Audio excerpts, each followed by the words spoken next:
కష్టపడుతున్నా ఎందుకు కొంతమంది జీవితంలో ఎదగలేకపోతారు? చాణక్యునీతి మనకు దీనికి సమాధానం చెబుతోంది.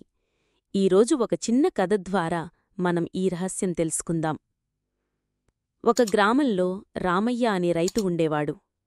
ఉదయం నుండి సాయంత్రం వరకు పొలంలో కష్టపడేవాడు. చెమటోడ్చి పనిచేసేవాడు. కాని అతని జీవితం మాత్రం మారేది కాదు.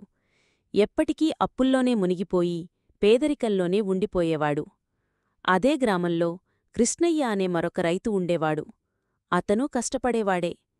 కాని అతని ఇల్లు క్రమంగా అభివృద్ధి చెందింది. పంటలు ఎక్కువగా వచ్చాయి. అప్పులు తీరాయి. చివరికి అతను సంపన్నుడయ్యాడు. రామయ్య ఎప్పుడూ ఆశ్చర్యపడి అడిగేవాడు, నేను కూడా నువ్వులాగే కష్టపడుతున్నాను. అయినా నాకేం మార్పు కనిపించడం లేదు. నువ్వు ఎలా ఎదుగుతున్నావు? చాణక్యుడు ఒకసారి అన్నాడు, కష్టపడటం ఒక్కటే సరిపోదు.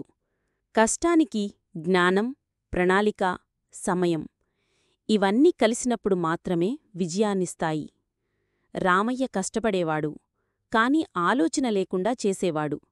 ఎప్పుడు ఏ పంట వేసుకోవాలో, ఎలా మార్కెట్ చూసుకోవాలో, ఎలా దాచుకోవాలో వీటిని గమనించేవాడు కాదు.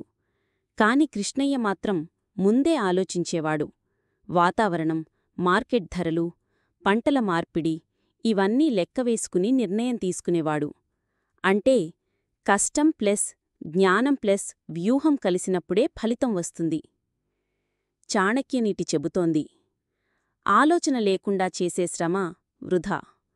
అవకాశాలను గుర్తించని కష్టం పేదరికంలోనే ఉంచుతుంది.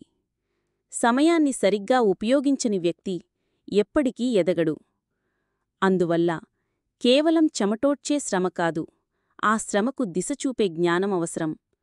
కష్టాన్ని జ్ఞానంతో కలిపితేనే అభివృద్ధి సాధ్యం. ఇదే చాణక్యనీతి మనకు చెప్పే నిజం. మీకు ఈ వీడియో నచ్చితే లైక్ చేయండి, షేర్ చేయండి. ఇంకా ఇలాంటి జ్ఞానవంతమైన కథల కోసం సబ్స్క్రైబ్ అవ్వండి.